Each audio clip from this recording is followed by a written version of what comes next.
What is happening, boys and girls? Jim here, RCAD. Today is Friday the 13th, October 13th, 2023, and today's topic of discussion, it's going to be bad luck for Traxxas. Hopefully they don't sue me over this discussion here, is the Traxxas TRX4 long arm lift kit and Traxxas High Trail Edition vehicles. This video is going to pertain to both of those items.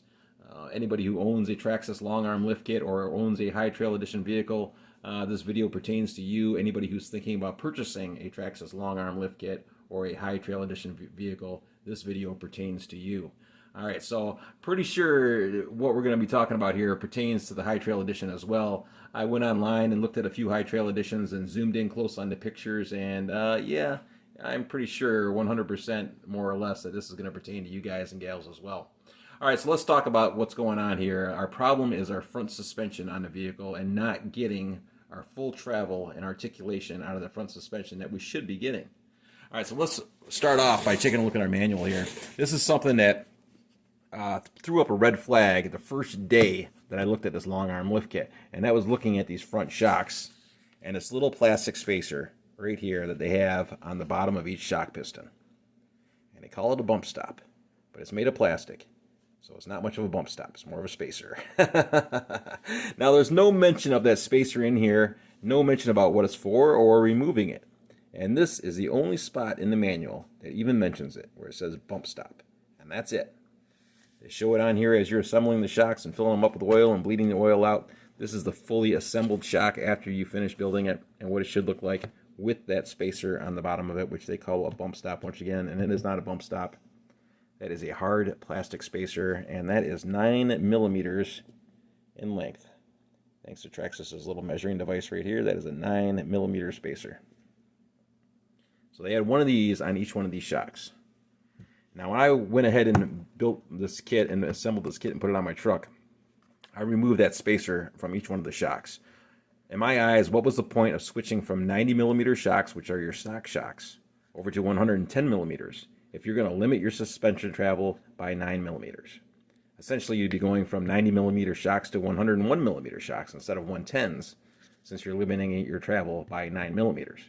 So I talked about this during our install video on our long travel lift kit install, and about what the purpose of those spacers were for. And I came up with several reasons as to what the purpose was for, but I might have been wrong on all those reasons. I think the main reason for that spacer is to hide the fact that they don't have the suspension geometry correct on the front suspension.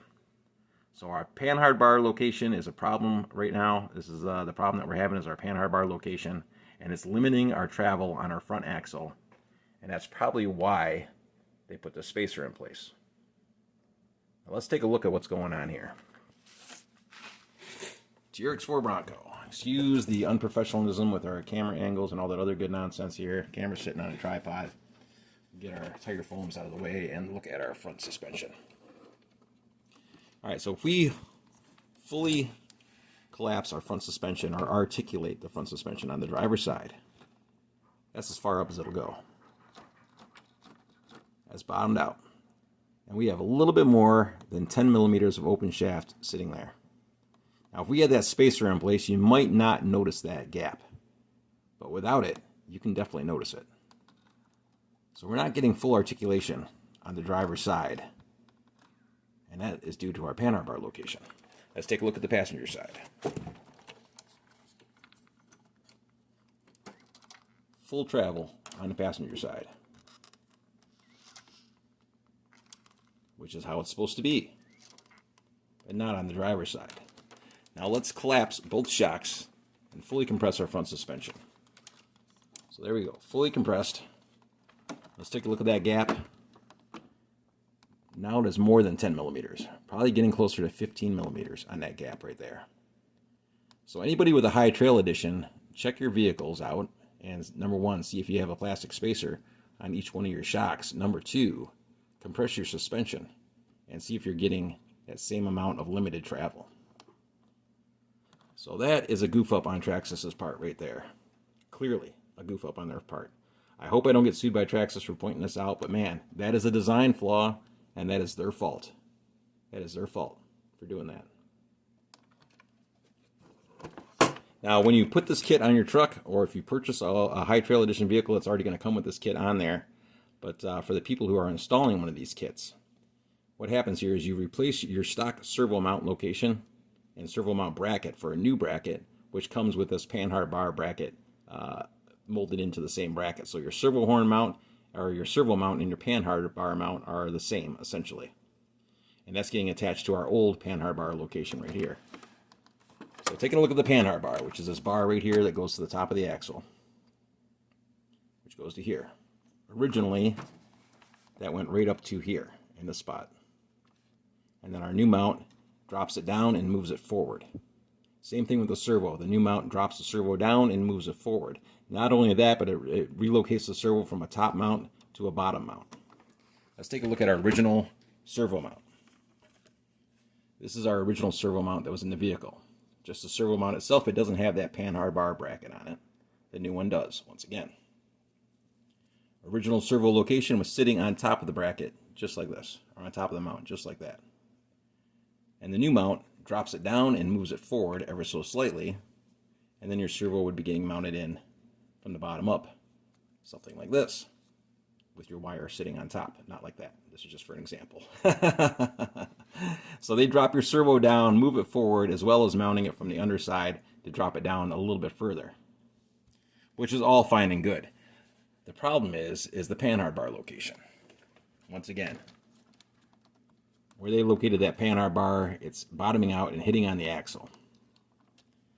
Now, what can you do to get past that, you ask? Well, not much, really. Right off the bat, you would think about raising up this panhard bar to a higher mount, to a higher location. But if you do that, as soon as you start compressing the suspension, that panhard bar starts coming extremely close to our servo horn. Never good to turn your servo like that, but it comes really close to that servo horn. It might even be making contact with the servo horn. Ultimately, what needs to happen here is either A, the servo needs to get moved forward even farther forward. And that servo horn needs to be spun around 180 degrees, so instead of facing forward, facing backwards, which would put your servo back here. And then the servo horn coming into contact with your drag link up here. And that would get your servo past this mount right here, which would allow you to mount your panhard bar up a little bit higher and gain that extra travel. You'd probably have to replace this panhard bar with one that was curved, and you might have to replace the end link for one that has a little bit more of a bend on the end of it. That is one surefire way to get past it. The other way is to move this panhard bar backwards farther and up. It needs to go up to get past the top of the axle. They dropped it down way too far. Way too far. So either it needs to move the servo forward and reverse our servo horn so it's facing the other way. So when it makes contact, it's coming in from this side to our drag link down here and turning it left to right from this angle, getting it away from the pitman arm, or the panhard bar, not the pitman arm, but the panhard bar. And then the panhard bar, once again, would have to be raised up and probably changed to a custom bent panhard bar and a different style end link. Now, those are the only two real reasons, or two different ways that I can see on fixing this problem. This is a problem that occurred on the design table. Whoever designed this on the computer really messed up. They didn't do their homework or their suspension geometry, and that is a serious flaw right there. With our suspension compressed, both sides compressed, that is a huge gap. What is the point of switching over, once again, from 90 millimeter shocks to 110 millimeter shocks if you're going to be losing 15 millimeters roughly of upward travel in this position and roughly 10 millimeters of articulation on the driver's side? Once again, passenger side is fine. Driver's side, not fine. So once again, that is a huge problem right there for the High Trail Edition vehicles and for anybody who's thinking about purchasing a long arm lift kit for their Traxxas TRX4, whether it's a Bronco or a Blazer or a Defender or whatever. Now let's take a look at my niece's Red Cat Gen 8 as a comparison. Let's use extreme close-ups. Now this is a custom Red Cat Gen 8 Jeep Comanche.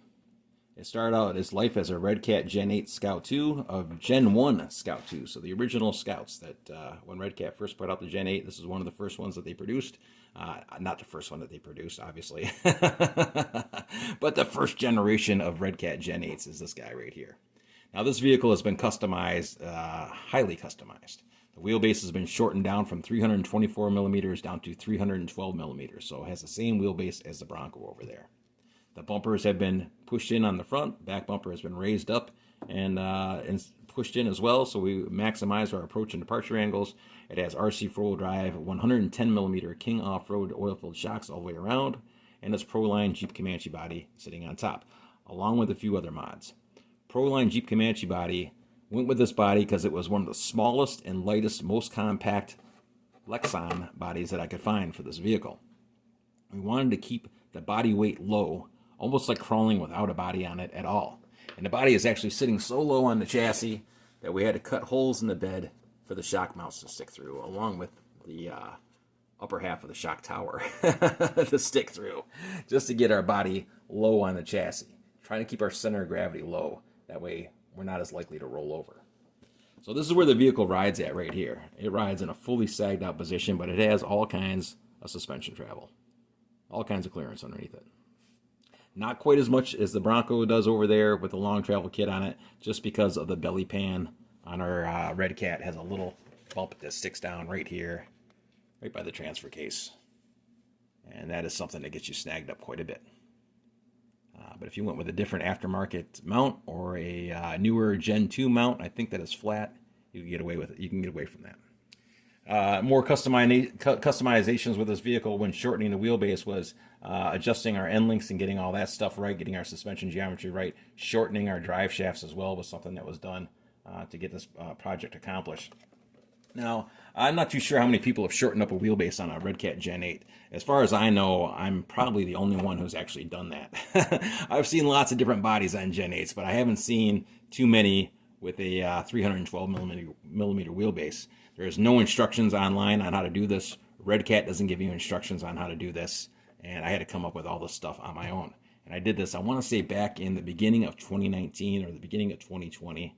I do have a video on how to do this whole process, but I never finished the editing process on the video. So the video is done, and it just hasn't been edited at this point in time. And it's been years since I've did it, so probably about time I should go back and do that. But let's go ahead here and take a look at our suspension here. That was the moral of the story here, is checking out our suspension travel on our Red Cat Gen 8. All right, so 110 millimeter RC four-wheel drive or RC4WD King off-road oil-filled shocks. Checking out the passenger or driver's side, articulating it. Full articulation. Bottomed out our shock. Check out the passenger side. Full articulation. Bottomed out the shock. Compress both shocks. Pull front end there, and there we go. Fully bottomed out. And no problems. And that's exactly how it should be on the Bronco. Looking at our panhard bar on our Red Cat. The panhard bar is sitting back significantly compared to the TRX4. And the servo was sitting forward significantly compared to the TRX4. Panhard bar has a curved bar on it. That's probably what's going to have to happen on the TRX4 in order to make that right, as well as either moving it back or moving the servo further forward. Once again, somebody at Traxxas wasn't doing their homework or really seriously messed up on the design table. So this is how it should be. Now, I never went to college. I never went to any kind of tech schools. But I've been building and modifying and working on RCs since I was 4 years old. It's no lie. I'm currently 49 years old, so that's a lot of time working on RCs. I've got a lot of real-world experience modifying RCs. And this is exactly how the suspension should be. Now this servo has been lowered. I did lower the servo on this. The servo mount was very similar to the Traxxas. The servo was mounted on top of that servo mount. And I dropped it down to the underside of the servo mount and installed it from the bottom up, as well as putting in a 1/4-inch steel spacer between the servo and the servo mount to drop the servo down even further. But as you can see, everything jives perfectly. Our steering links aren't coming into contact with our servo horn or with our servo. Everything's clear in the panhard bar, and everything works exactly as it should. And I did this one myself, once again, not a college student. And that's exactly how it should be on that Traxxas, which it isn't. So there is a huge design flaw with our Traxxas TRX4 long arm lift kit and high trail edition vehicles, since they have this exact same suspension setup on it. Nothing wrong with the back setup. Once again, I'm not running those grommets on my shocks, because what is the point of putting on 110 millimeter shocks if you're not going to take advantage of all that travel? So we got full travel on the back, full articulation on the back. Everything works as it should on the back, which is awesome. But the front is obviously not so awesome, since we have limited travel on the front. So I wanted to point that out to you guys and gals out there. Just a little heads up on our shocks and our suspension travel and not getting our full travel. Traxxas, I apologize for pointing this out to everybody, but this is a design flaw on your end. This is something that should have never left the factory. It should have never left the factory like this. And the fact that you guys produce so many of these kits like this that are flawed, and that you're producing high trail edition vehicles right now that have the same flaw on the suspension, you know, that doesn't look so good. Now, I love Traxxas products. I'm not trying to say anything bad about Traxxas. Traxxas is probably my favorite manufacturer of RC products. That is for darn sure. And I'm certainly not saying not to purchase a Traxxas TRX4 long arm lift kit or a Traxxas high trail edition vehicle. I totally love this long arm lift kit. It's been working out great so far. I haven't used it on my truck, but I've witnessed my brother's truck a few times so far, and I love the way this suspension works. It is definitely better than how it was in the stock form. It's just disappointing that the front geometry isn't quite right. But I'm definitely not saying not to buy a long arm lift kit or a high trail edition vehicle. Those are both great items. The long arm lift kit, once again, worth its weight in gold. And high trail edition vehicles are, you know, probably awesome vehicles as well. I don't personally own one, but they certainly look great. And everybody that I've talked to who owns one certainly loves them. So not saying anything bad about Traxxas. I absolutely love Traxxas products. Not saying anything bad about the long arm lift kit, and I'm not saying anything bad about the Traxxas high trail edition TRX4s. Been buying Traxxas vehicles for a very long time. First Traxxas vehicle that we ever bought was an original Traxxas sledgehammer when the sledgehammers were first produced, the original sledgehammers way back in the day, and then a Traxxas Hawk after that. And those were both great vehicles. We don't have the Hawk anymore. We have pieces of the Hawk. We still have the sledgehammer, though. There she is, sitting up there on the shelf. The original OG sledgehammer, white plastic. Suspension is slammed because we were doing some speed testing with that vehicle. But that is an original Traxxas sledgehammer with the original body. And original everything for the most part. Yeah, huge Traxxas fans. We got a couple Slashes over there. We got a Revo over there. We got an Emax over there. We've got a 6x6 up here. We got TRX4 Sport. We got another TRX4 Bronco. We've got Traxxas axles on the Vatera Ascenders. So more custom mounts right there. More custom items. Putting a Traxxas TRX4 portal axles onto a Vatera Ascender. Or two Vatera Ascenders in this case. So yeah, I know what I'm talking about when it comes to the suspension geometry and all that other stuff. Once again, never gone to college, but I have been messing around with RCs for a very, very, very, very, very long time. And this kind of stuff just comes natural. But whoever designed this, boy, you guys messed up. So there we go, boys and girls. Just wanted to point that out to you guys and gals, that little suspension flaw. And once again, this little bump stop that they've got installed on the shocks, which in the beginning I was thinking had to do with the back end and tire clearance on our inner fenders. But now, after looking at everything, I think it's got something more to do with hiding the fact that we don't have full travel on our front suspension. I think if you had that little bump stop installed in here, that plastic spacer, that you probably wouldn't notice that you're not getting full travel out of your suspension. But if you removed it, you would notice right away that you are not getting full travel on your suspension. Once again, I removed those spacers during our bleeding process on the shocks just because I wanted to take advantage of that 110 millimeter shock. Once again, what was the point of switching over from 90 millimeter shocks to 110 millimeter shocks if you're going to limit your travel by 9 millimeters? There's no point in doing that. So remove those spacers just so we can get all that travel on the back, which is, you know, the reason for putting a long travel suspension kit on your truck to begin with, is so you can take advantage of that extra travel, correct? And then once again, Traxxas putting these spacers on there, I think, was to hide the fact that this guy doesn't travel all the way in either direction. It does travels that way on the passenger side, but once again, not on the driver's side.